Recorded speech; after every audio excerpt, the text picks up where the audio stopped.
Hey, how you doing? I'm Eric Schlein from Larchmont, New York. This is actually a follow-up question from a question that I asked last year at the meeting. I'd asked you guys, what you would do with small sums of money, since, I run a small portfolio under $1 million.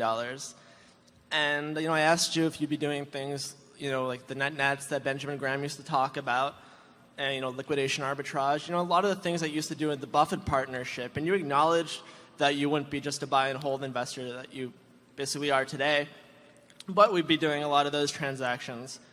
And Mr. Buffett, you also talked about how a lot of the investments you would do with under $1 million would have nothing to do with stocks and would be with other types of securities.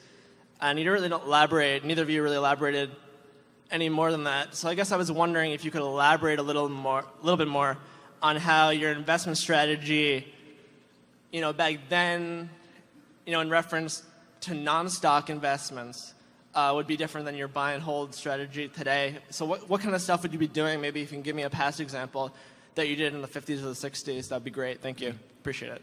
Well, if I were working with small sums of money, and I would be happy doing that, it would just open up thousands of possibilities to me. And you might very well, certainly we've found very mispriced bonds where we could come nowhere near buying a position of enough size in Berkshire to make a difference, but where it would have made a difference if you were working with $1 million. But it would be bonds, it would be stocks of both in the United States and elsewhere.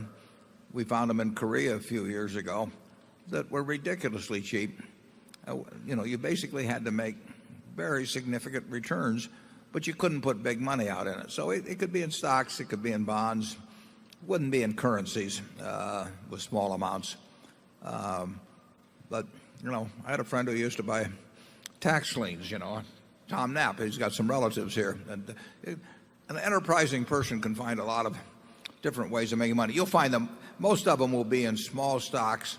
If you're working with small money, they'll be in small stocks or in some specialized bond situations. Wouldn't you say that, Charlie?